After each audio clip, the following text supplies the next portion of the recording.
Welcome to NTD Newsroom. I'm Don Ma. President Trump hosting the Saudi Crown Prince today at the White House for a day of pomp and circumstance, and the Crown Prince upping his planned U.S. investments to $1 trillion. The Epstein Files controversy has come to a head. Soon, House lawmakers will vote on requiring the DOJ to release all the files. Republicans and President Trump support the release. Homeland Security says a car rammed into a vehicle used by Border Patrol agents in North Carolina. The details of the incident and what happened to the suspect. Rapper Nicki Minaj is teaming up with the Trump administration to call for an end to religious violence in Nigeria. A new report criticizes federal agencies as feudal states fighting each other, demanding one unified office to improve export controls and sanctions on China.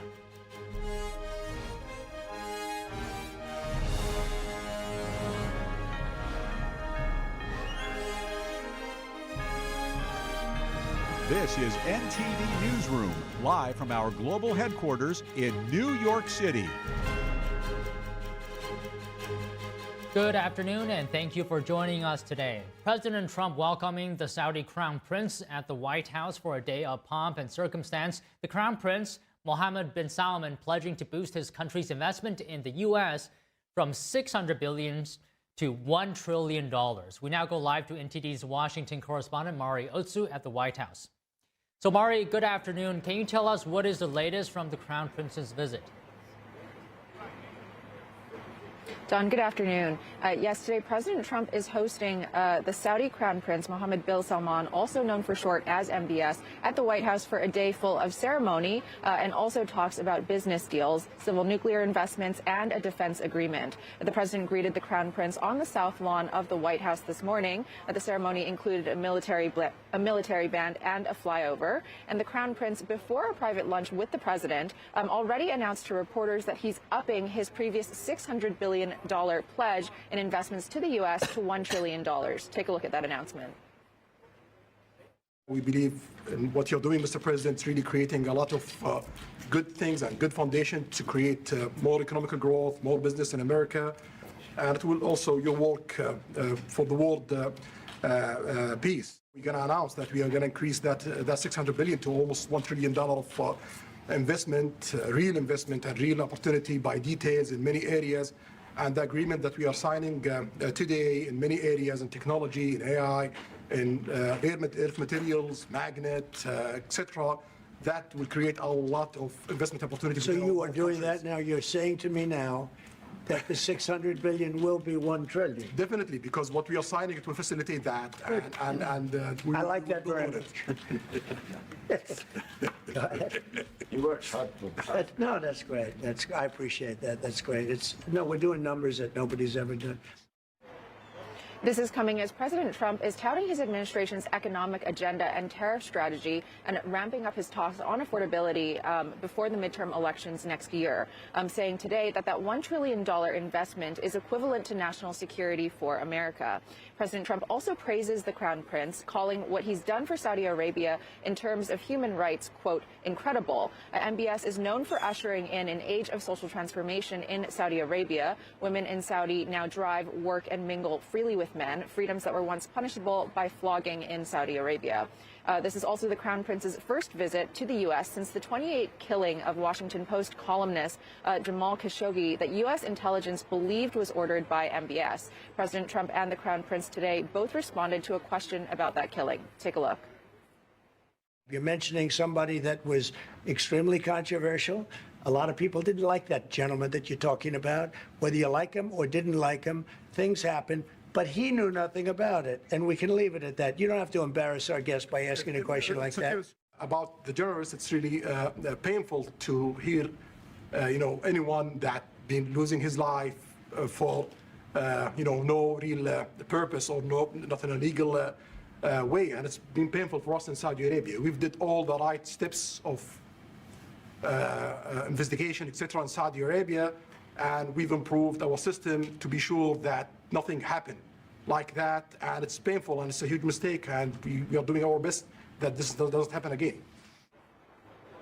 Meanwhile, further details on AI, nuclear power, and defense agreements are expected to emerge from the meetings today. And the ceremonies continue throughout the day, culminating in a black tie dinner hosted here by the president at the White House. Don, back to you. Okay, Mari, thank you. On Capitol Hill, the Epstein files controversy has come to a head. Soon, House lawmakers will vote on requiring the DOJ to release all the files. The support is there, but tension lingers. NTD's Melina Weisskopf has more. This bill before the House today was one that was forced to a vote by 218 lawmakers, mostly Democrats, but some Republicans, including ones like Congresswoman Marjorie Taylor Greene, Congresswoman Nancy Mace, and Congressman Thomas Massie. Now, Republican leadership has repeatedly said throughout all of this that they support maximum transparency in this case, but they want to be careful about how these files are released. Republican House Speaker Mike Johnson today doubling down on his position that this bill forced by discharge doesn't adequately protect the victims. Releasing information containing the names of innocent people would subject those innocent people to a guilt by association. It would create an entirely new group of victims who have no means to clear their names. That's a concern of Congress, and it should be. It should be. Number three, the discharge in its current form fails to prohibit the release of child sexual abuse materials. Nevertheless, he says that he expects most Republicans, including himself, to vote for support of this measure later today, but he's also pressing the Senate to make changes to it. The House Speaker referred to today's vote as a political show vote, asking the question, why didn't Democrats push for the same level of transparency during the Biden administration? President Trump says he supports having these files released while denying any wrongdoing. We have nothing to do with Epstein, the Democrats do. But no matter what we give, it's never enough. You know, with Kennedy, we gave everything and it wasn't enough. With Martin Luther King, we gave everything and it's never enough. We've already given, I believe the number is 50,000 pages, 50,000 pages. As this is very likely to get through the House tonight, it may stop there, as it may or may not be dealt with in the Senate. Reporting from Washington, D.C., Melina Weisskopf, NTD News. Former Harvard president and former Treasury Secretary Larry Summers has announced that he is stepping back from all public commitments. Here's more. In a statement released yesterday to the Harvard Crimson, the former Harvard president and former Treasury Secretary Larry Summers said he needs time to rebuild trust and repair relationships.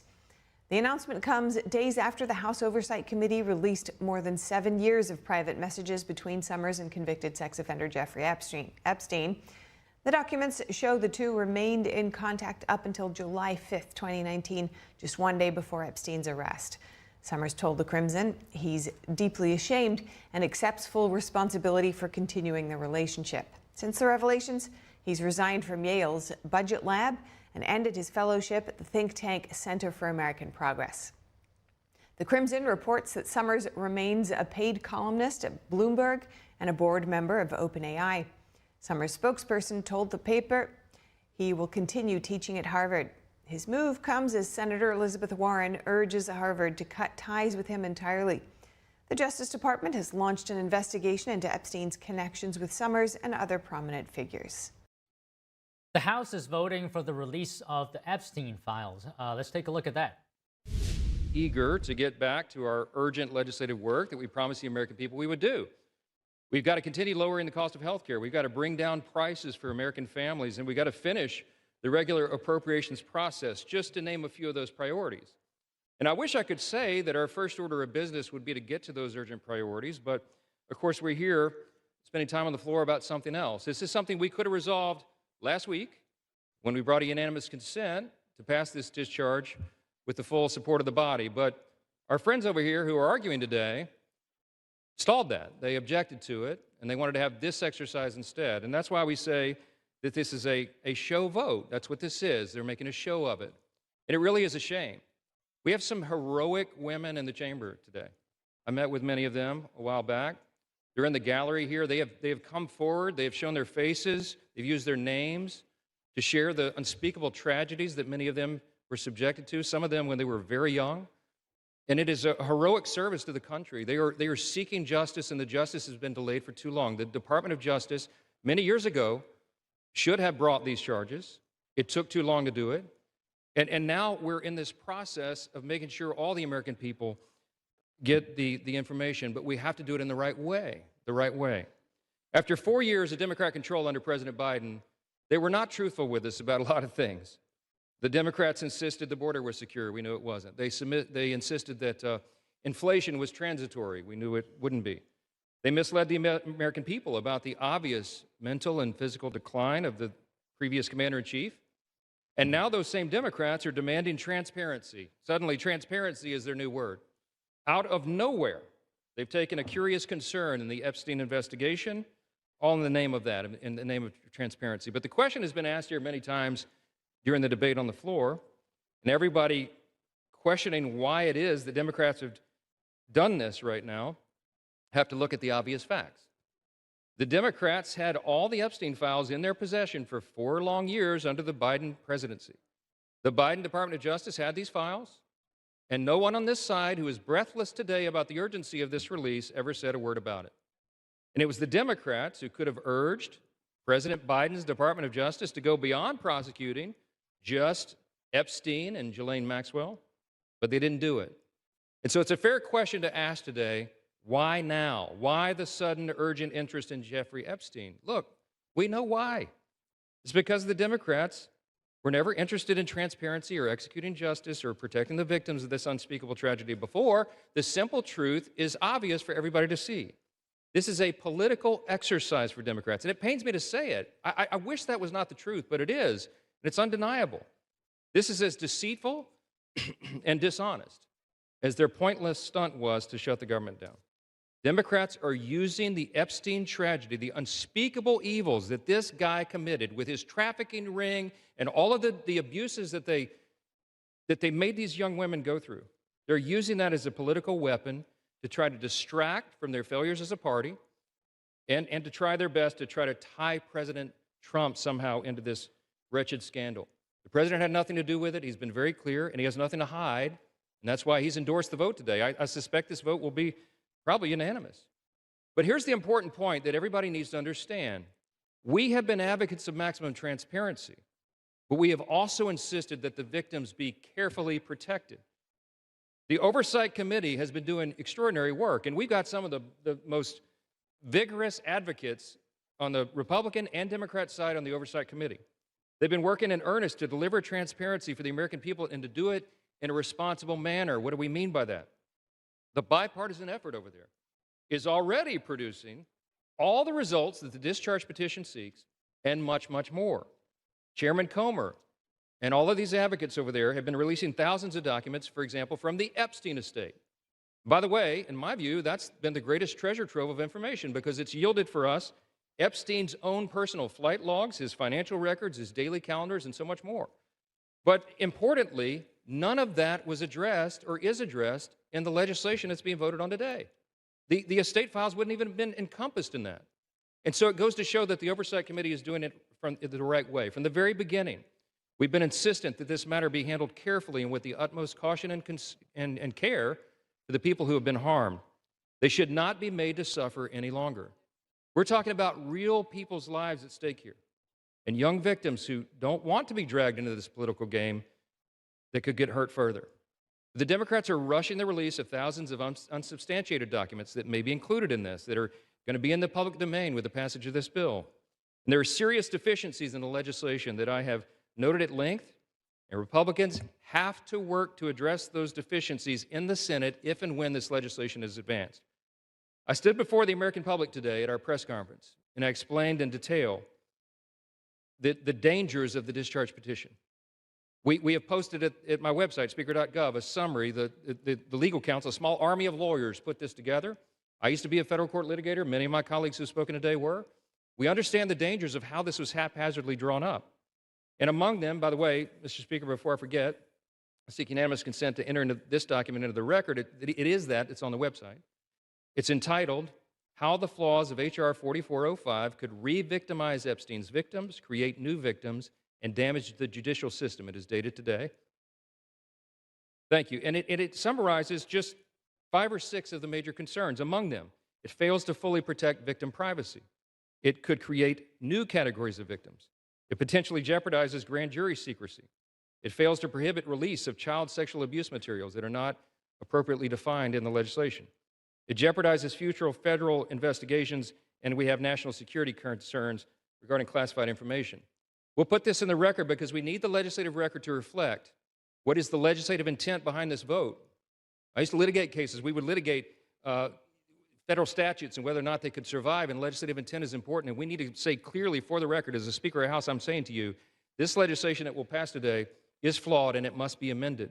The question is, why didn't we amend it here before we passed it? Because the authors won't allow it. Because under the rules of the House, under a discharge petition, they have to agree to consent for the legislation to be amended, and they're not doing that. So now we rely upon our partners in the other chamber to get that done, and they need to do that. The victims deserve our utmost respect. In fact, they should be saluted for their courage. And the young women who have not come forward, who are now, some of them are middle-aged women who have not come forward, also deserve our respect, and they deserve to be protected. Republicans support transparency. We want maximum transparency, especially when it comes to disclosing the names of anybody who had anything to do with these evils, anybody who conspired with or aided in any way Jeffrey Epstein. They must be brought to justice. We want the bill to be amended so it doesn't, at the same time, violate victim privacy, create new victims, disclose the names of any whistleblower or informant, cause the release of grand jury materials or child sexual abuse materials, or undermine our national security. And if and when the Senate takes this up, we will work with our colleagues over there to make sure that these things are corrected. I'll just close with this simple thought. We've been at this a while. It's drug on for a while, but it's time for this to come to light. I expect that this will be a unanimous vote, and it will reflect what I think every member in this chamber, and I'll say this now, at least in recent days, every member of the chamber on the Democrat side, they didn't say anything for 4 years, but they're for maximum transparency now, and so is this side. But we want to do it in a respectful and careful manner so that we don't subject innocent people to further harm. And that has been the whole thing. I told all my members today I'll be voting yes on this, and I suspect almost everyone will. We'll send it to the Senate, and we hope it's corrected. Thank you for the time, Mr. Speaker, and I yield back. Gentleman reserves, the gentleman And from you were Maryland. just watching House Speaker Mike Johnson, pardon me, talking about the Epstein files, saying that the interest from Democrats right now into the files, he says it's because of politics, using this as distraction. Okay, moving on. Rapper Nicki Minaj is using her voice to amplify the horrific treatment of Christian people in Nigeria. Minaj is working with President Trump and UN Ambassador Mike Waltz. They held a press conference today. Music has taken me around the globe. I have seen how people, no matter their language, culture, or religion, come alive when they hear a song that touches their soul. Religious freedom means we all can sing our faith regardless of who we are, where we live, and what we believe. But today, faith is under attack in way too many places. In Nigeria, Christians are being targeted, driven from their homes, and killed. This month, President Trump announced on Truth Social that he told the Department of War to prepare possible action against the Nigerian government. He said this was for the killing of Christians. In the post, Trump said he would stop all aid and assistance to Nigeria, and he said the U.S. military may enter the country to wipe out the Islamic terrorists committing the atrocities.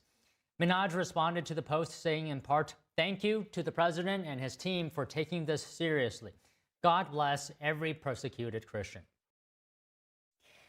Okay, joining us to discuss Nicki Minaj's speech at the UN addressing violence against religious people is Mike Leon, host of the Can We Talk, Please Talk podcast news commentary show, and Tony Kinnett, national correspondent for the Daily Signal and host of the Tony Kinnett Cast radio show and podcast.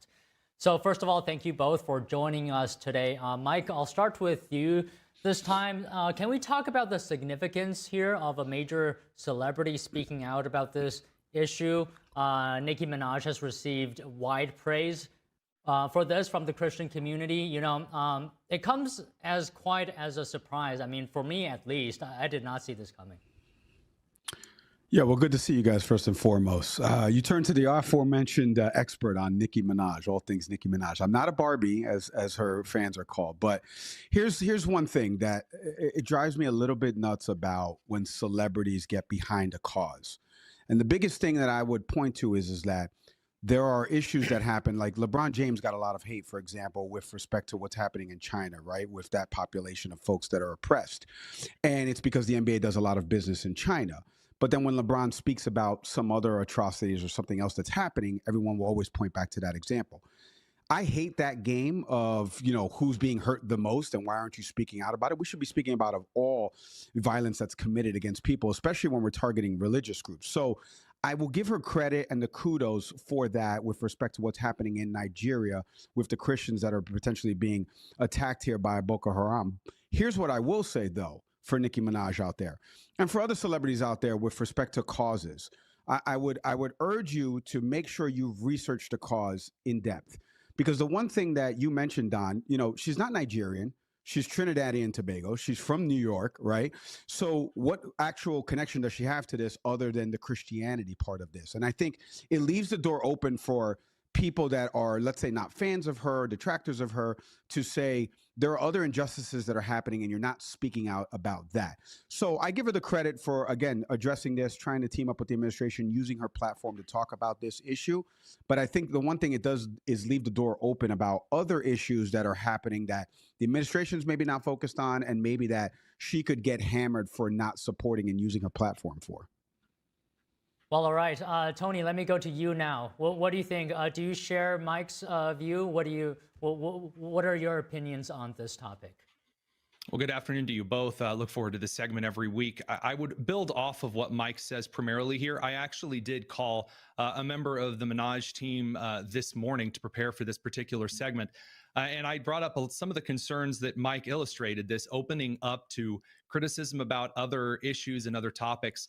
And the response that I got from the Minaj team is that every voice on a particular issue matters. And while we can't necessarily divert all of our voices to every particular topic, that means that naturally some things are going to fall by the wayside. Having voices on certain topics to bring awareness is one of the few good things that social media and the advent of rapidly available and accessible media, toppling the traditional oligopoly of organized media, has been a good thing for.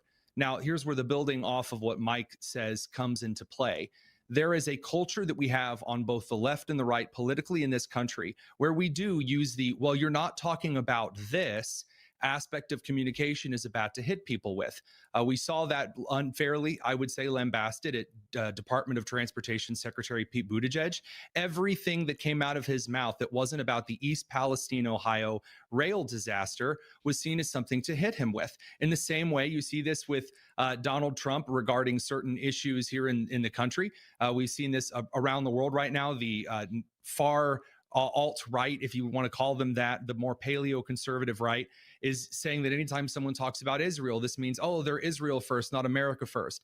That's a very silly way to do politics. The idea that if you don't speak out enough about this, then therefore you don't care, I think is foolish. And although it does open her up to that, again, as your independent fundamental Baptist Bible thumper from the Midwest, it's very weird to ally with Nicki Minaj on a particular issue.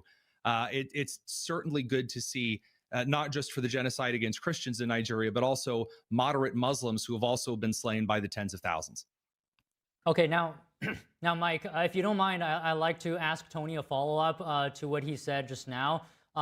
So, Tony, not until President Trump shone a light on this persecution and threatened action against the Nigerian leadership, if it didn't intervene, this was almost a taboo topic, seemingly considered by many as too sensitive to touch. This is what made Nicki Minaj's public stance all the more impactful and surprising.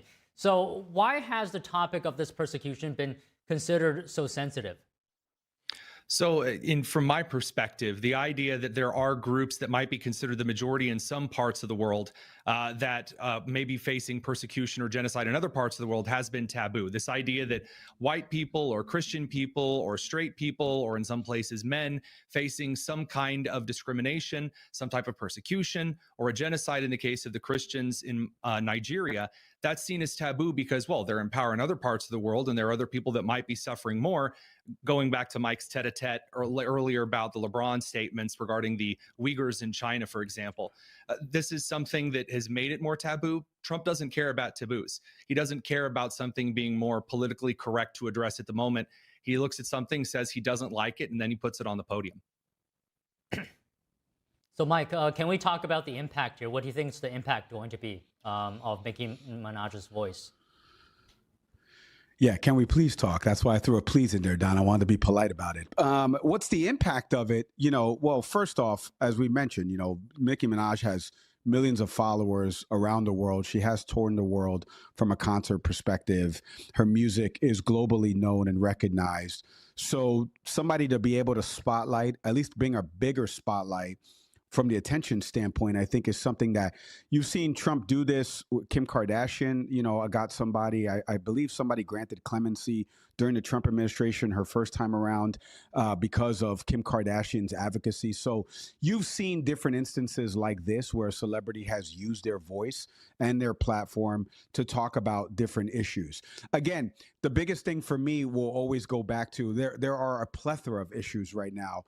And to Tony's point, I think there's so many issues that we just can't cover, not only in a news cycle, but the administration is all over the place on. And I don't mean that like in a negative connotation. I just mean like look what's happening in Sudan with the civil war in Sudan. Like, we don't even talk about that from a media perspective. But there are issues that are happening in Sudan. Is the president going to get involved in there? We know about what's happening with Venezuela and potentially in Mexico. So like there's so many things every day that adding another voice like somebody like a Nicki Minaj that has a platform, I'm sure President Trump appreciates somebody like that kind of bringing this to the forefront and giving her platform that she can actually advocate a little bit more for it. Again, the timing of it, I don't know what to make of it, to be honest with you, because from a foreign policy perspective, a geopolitics perspective, I think it's just not as covered as much as what goes on in Africa and how that affects the U.S. I wish more people would pay attention to things like that. But because it's Nicki Minaj, Don, it's why we're doing this segment. It's why we're talking about this. So she's getting exactly what she wants. And I don't mean that in a bad way. I mean that exactly in spotlighting if there's an issue, what can I do to bring attention to it? She met with the ambassador there, Mike Waltz, that you heard before we came on, and she's talking about the issue, and it's got us talking about the issue, which will get the ear of the White House. I think that's the goal with anything in life. If there was something that I was advocating for and I wanted it to get a higher attention reach, it would be to partner with somebody that has the platform like a Nicki Minaj to advocate a little bit bigger that could potentially get more eyeballs on the situation. So, Tony, I hear your concerns. I hear Mike's concerns as well. But still, I really want to know, because to me, this is an important subject. Do you think what she's doing, what Nicki Minaj is doing, could potentially move the needle in this cause that she's talking about?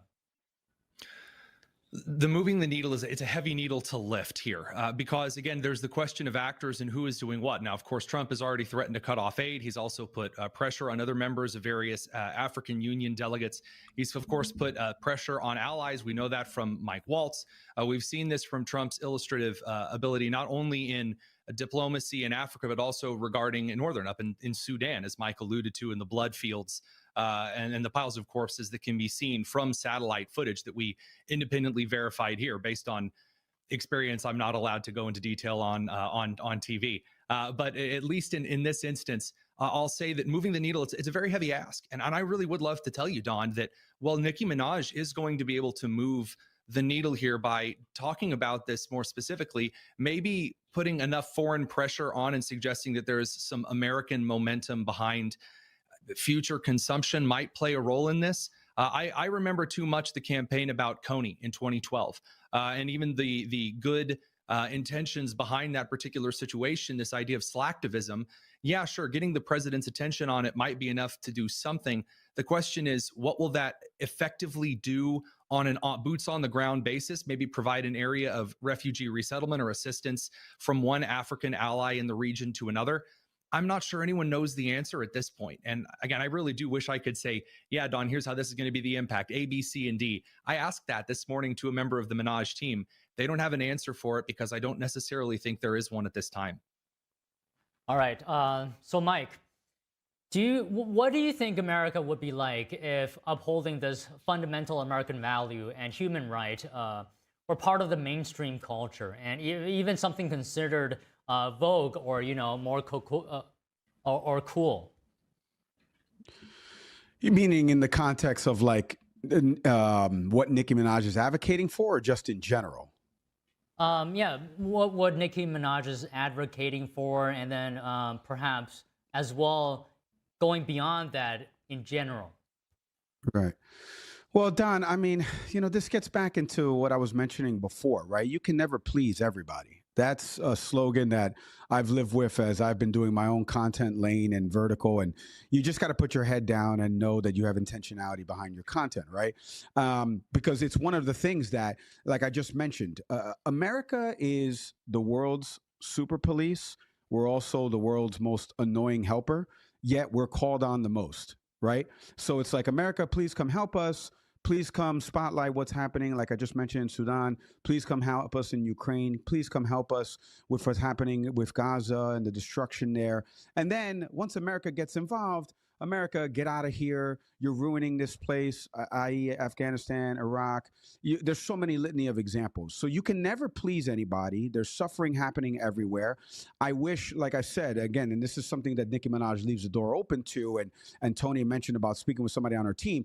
It leaves the door open, especially, and I've dealt with high-profile celebrities that have crisis comms teams around them, and they say, hey, we want to devote some attention to this. What is the negative side that we'll get from a public-facing standpoint versus the positive side? It's tough to pick and choose your battles because there's so much suffering happening. There's so many things going on. We see it in politics when Bad Bunny, for example, I'm Puerto Rican, he's Puerto Rican, when he decided to make that video about Kamala Harris. Now you alienate an entire audience of Republican and conservative voters. What made you choose that option? X, Y, Z.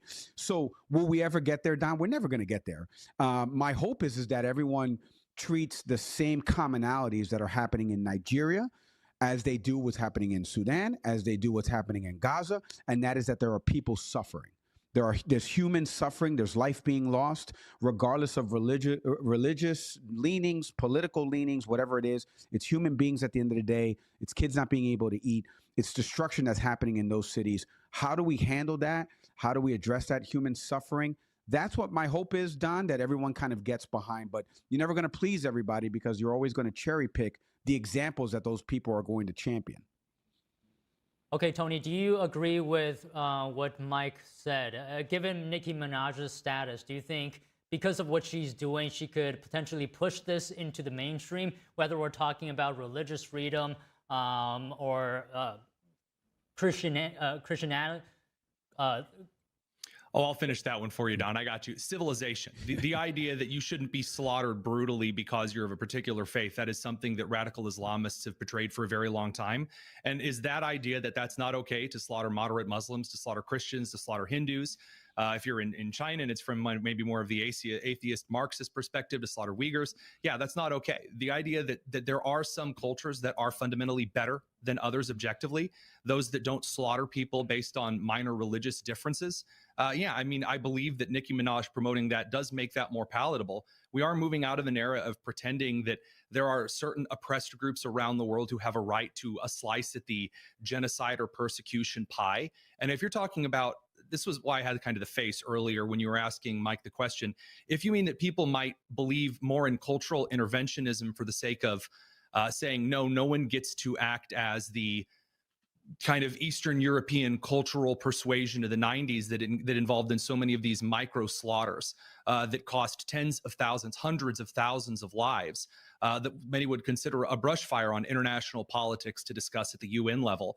Well, yeah, I think that Nicki getting involved in there does have a significant amount of potential to it.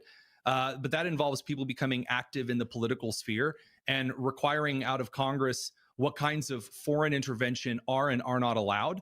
And that goes to Mike's question. Is the U.S. going to help whether they want it or not? And then when they're criticized in how they're helping, there's a lot of interesting parts of foreign policy that we've thrown out with the bathwater because we've become disillusioned with some of the uglier parts of foreign policy, for example, from the Iraq and Afghanistan war, Operation Enduring Freedom. So those are questions to have. I think Nicki could be opening the door for it. I think that's definitely a possibility. Okay, Mike, a quick word from you, and then we can wrap up here. Yeah, I mean, again, I'll go back to the overarching point of this. I can't believe we're talking about Nicki Minaj in this context, but we are. And I think that's the goal and that's the intention behind this, right? That's why she got behind this. Again, like I mentioned, she's not Nigerian. She's from Trinidad and Tobago. Her family's from New York City, in a different area than where I grew up in. So the fact that she, has taken the time to talk about this issue and also bring it into not only the public spotlight, but figure out a way to work with the current administration about it, she should be commended upon that. The one thing, again, that I would stress to everybody out there, make sure that you're understanding that the battles that you're going to choose from a PR perspective are different than why you're doing the thing that you're doing, right? So don't worry about the public PR battles. Worry more about the intention that you have behind spotlighting the issue that is happening, which is innocent people are dying and they're being persecuted because of their religion. Well, all right. Let's leave it here for today. Thank you again for both of you coming on. Tony, Mike. Thanks, guys. Thank you, Don. The U.S. is working with Canada and Finland to maintain a presence in the Arctic. The three nations are now taking steps to address challenges in the region. Stay tuned.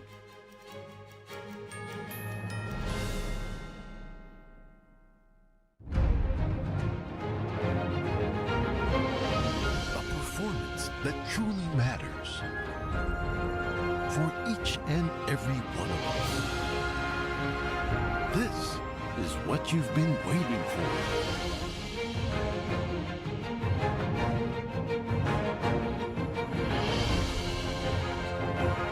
Shenyun. Get tickets now at shenyun.com. £6 prescription glasses from Select Specs are always great value. There are no offer codes or first-time customers only. Anyone can buy them, anytime. And you can upgrade to Select Specs Express for next day delivery.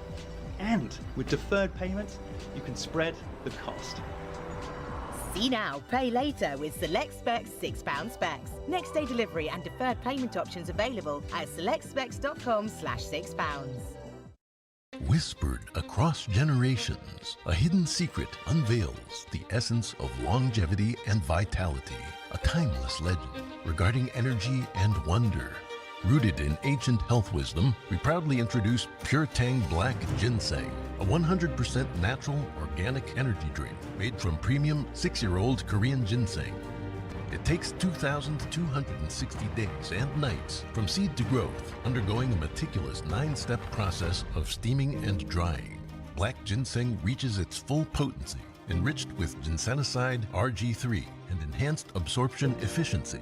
No sugar, no caffeine, no artificial ingredients.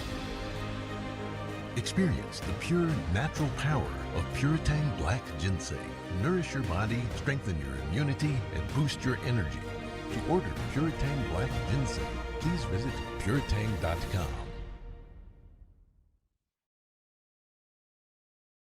Get your home ready for the holidays with Black Friday deals at Mathis Home. They have over 100 dining sets in stock with the styles you like at incredible values. Take your pick. This cottage set has 4 storage drawers, the table, bench, and 4 side chairs, just $7.99. This marble top set comes with 4 chairs and a bench covered in a soft velvet fabric. Get all 6 pieces for just $7.99 with fast delivery absolutely free.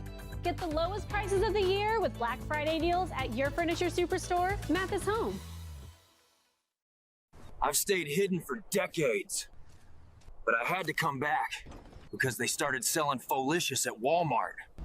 This isn't your average soup. It's made with real beef tallow and fresh spices. They think I survive on berries and bark, but this is real pho with real broth, and I'm never going back. They followed the smell of the pho. I gotta move. If they find this stash, it's over. Folicious. Restaurant quality anywhere.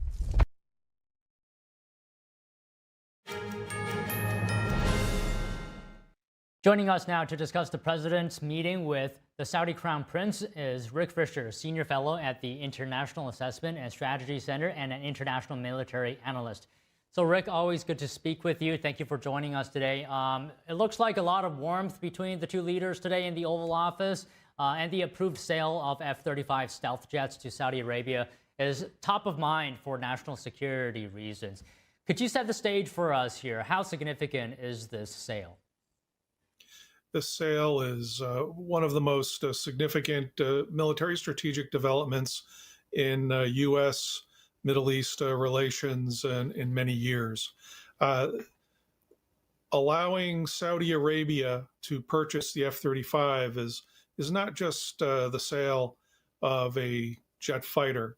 It is inviting Saudi Arabia to join a global intelligence infrastructure, because at the heart of the capability of the F-35 is a constantly updated, vast intelligence database that is manipulated by artificial intelligence softwares to produce specific targeting against an amazing array of electronic and kinetic threats, allowing Saudi Arabia into this really a network, a virtual alliance, so to speak, is a very significant and substantial advance in the Saudi-American strategic relationship.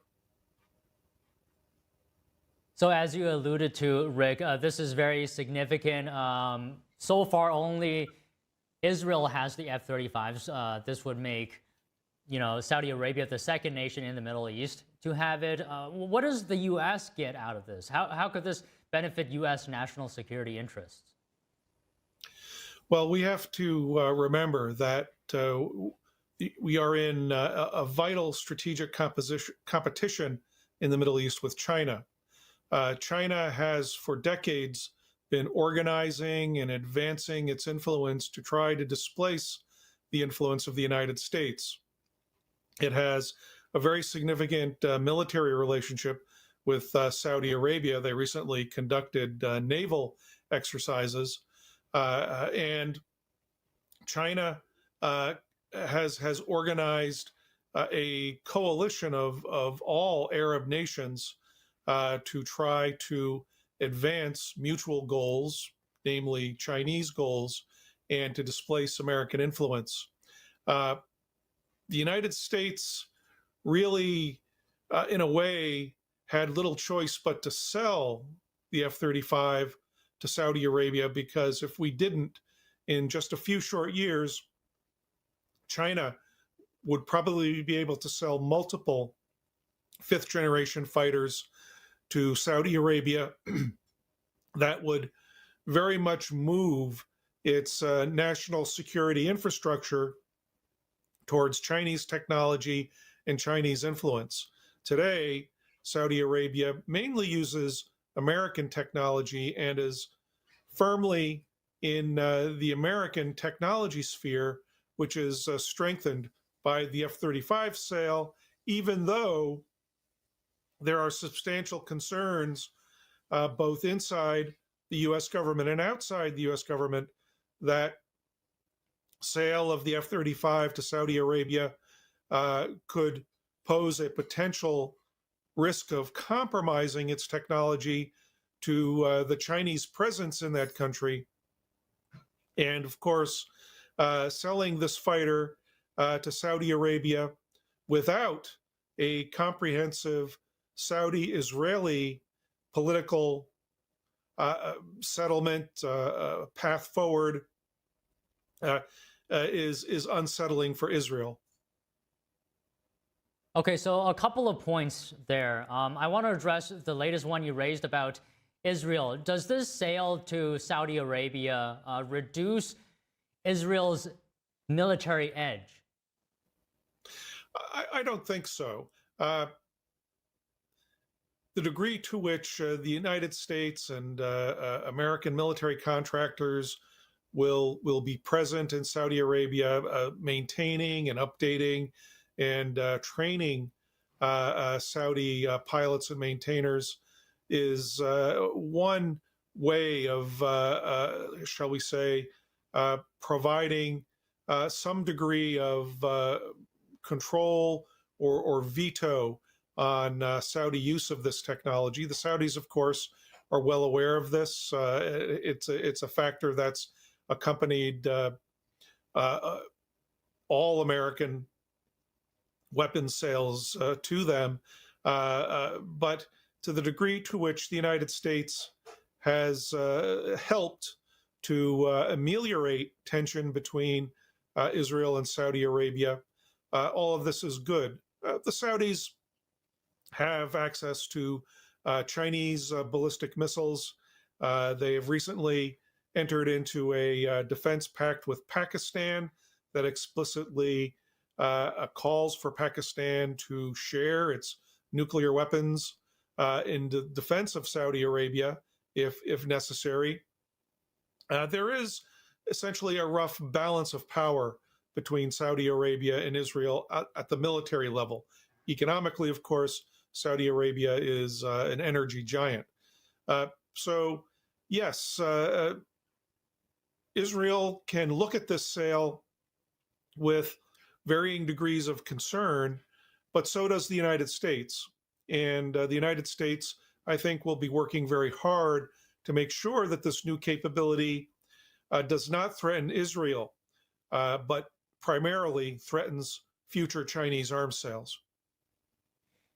What can the U.S. do to ensure that China doesn't exploit this deal, this F-35 sale? Because there is sensitive American technology in that plane.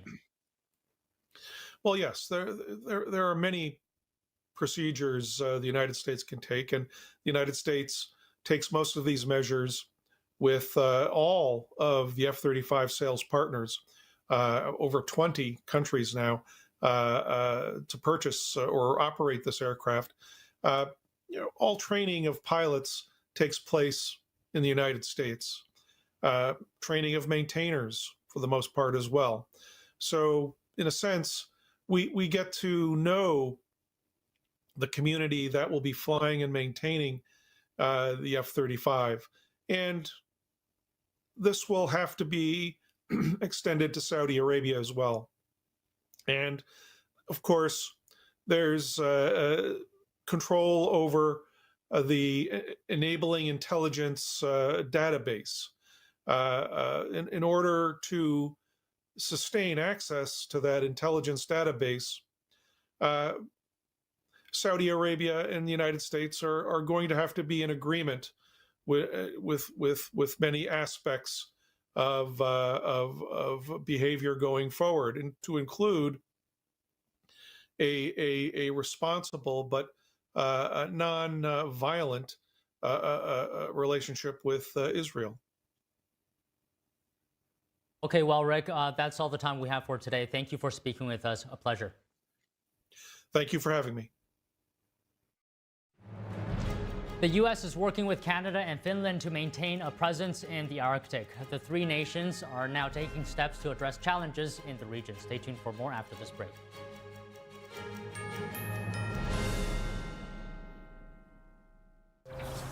You see certain things get reincarnated in your children. My daughter is very much inspired by my wife's artistic pursuits. So my daughter started making necklaces. She makes what we call affirmation fashion. I tell her every day that your black is beautiful. Your black is beautiful. Your black is beautiful. And if there's anything better than being beautiful, it's being smart. And if there's anything better than being smart, it's being kind. And reaffirming that every day is our method of making sure her chin never drops.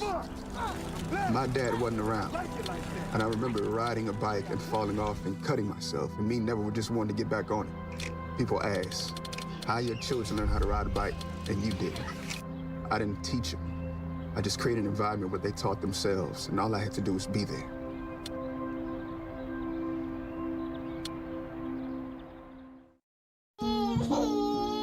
We said we'd never give in to a meltdown. Okay. And we'd never babysit with a screen.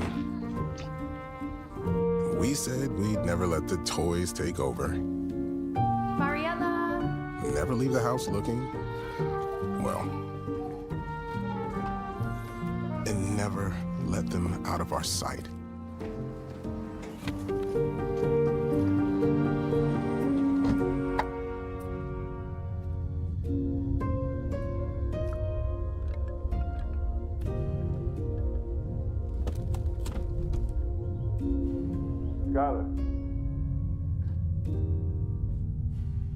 Skylar, come here. Cars get hot fast, and kids can be at risk. Before you leave the car, always stop, look, lock. There is a road laid out for me. Boxes everywhere. And this is gonna be Addie's room. I am blind. You're really gonna like it. I hope so. Yeah. I know this road is there for me. There is a long way. First night here, but Amy seems cool. The way it's down by the river. I am blind, but I need not see. I got this. I know this road is there for me. Okay. If I'm really free, take me down to the river and wash me.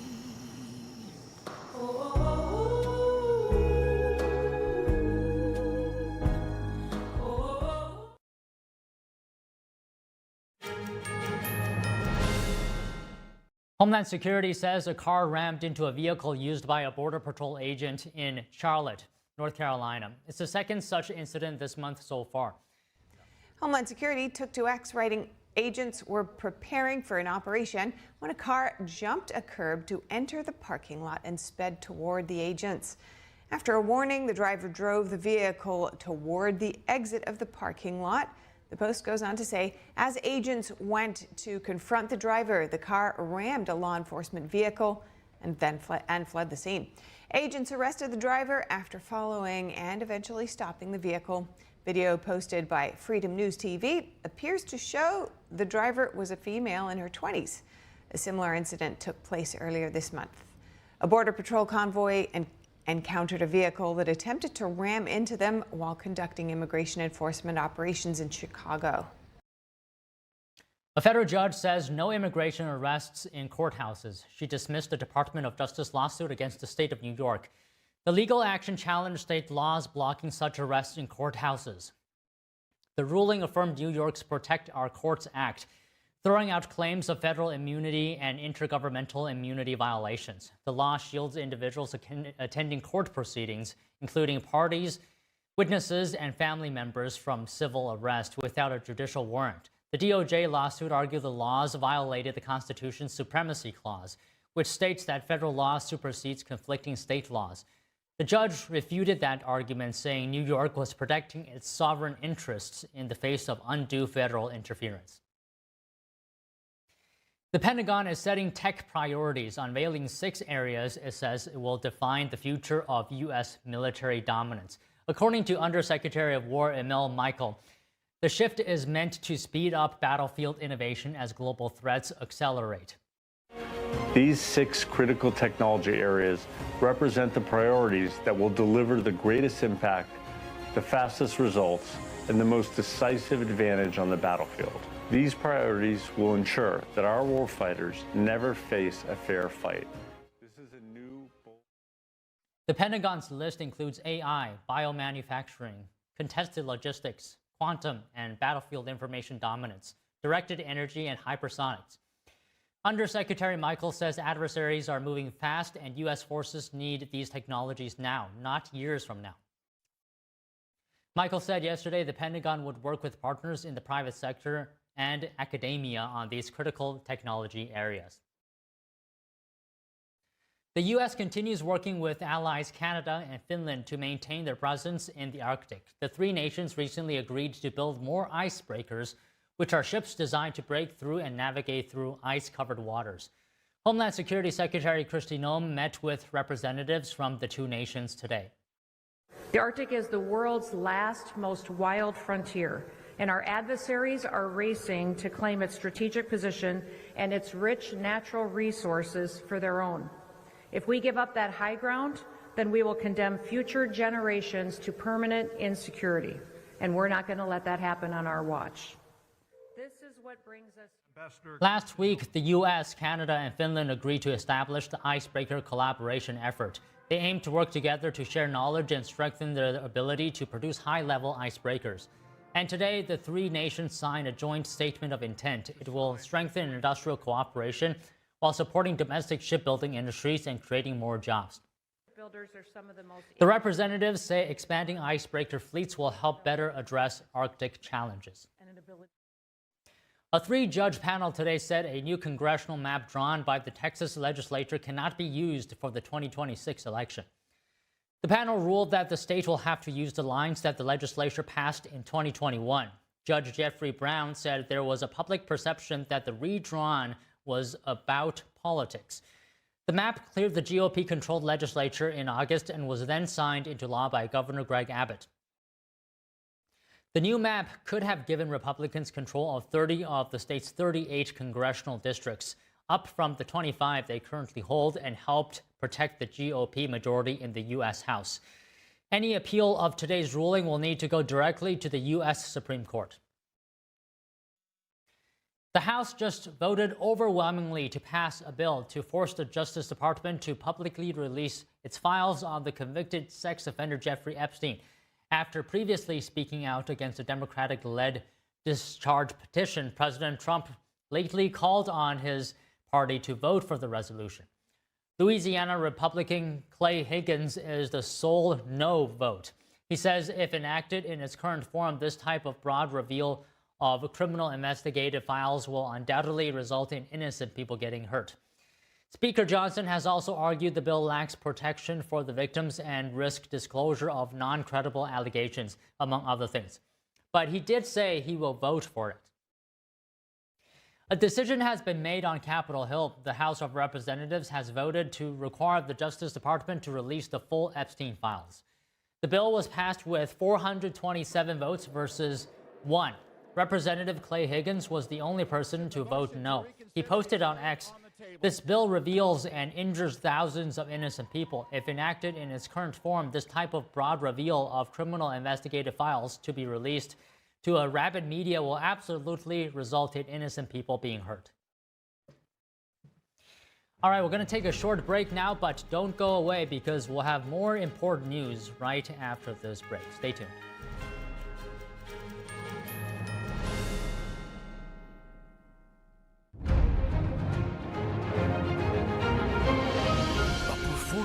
That truly matters for each and every one of us.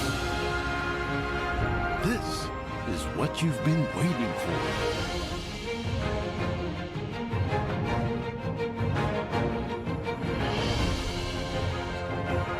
Shen Yun. Get tickets now at shenyun.com.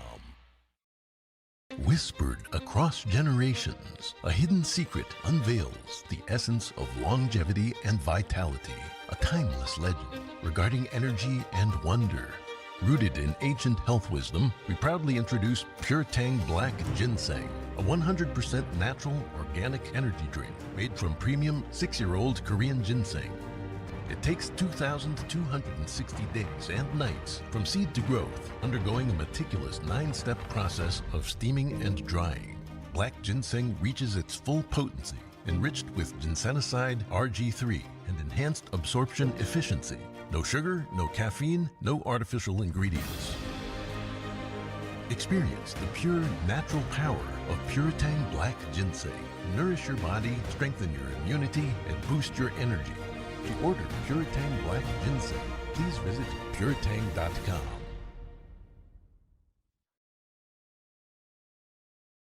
I trod on my glasses yesterday, and I had to pay up front for a new pair that I can't even pick up for another 10 days. So I looked for another way, and I found Select Specs. I ordered online. My new glasses just arrived this morning, and I can pay over the next few weeks. This is the way to buy glasses. See now, pay later with Select Specs. Next day delivery and deferred payment options only at selectspecs.com. Don't wait. Call now to find out about our Medicare plan. Why do we have to sit through so many Medicare commercials this time of year? It's endless. Good question, Edith. I'm glad you asked. We see so many commercials this time of year because it's the only time, other than special circumstances, when Medicare recipients can change their plan for Part C. Original Medicare only covers Parts A and B, but a Medicare Advantage plan has additional benefits that Original Medicare doesn't offer. So now's the time to fill those spaces? That's right, Archie. And every year, there are changes to what benefits you may receive from your Part C plan. Call right now to find out what plan best suits your needs. It's easy, easy, don't delay. Pick up the phone and call today. Call now for your free Medicare review. 1-833-469-1754. 1-833-469-1754.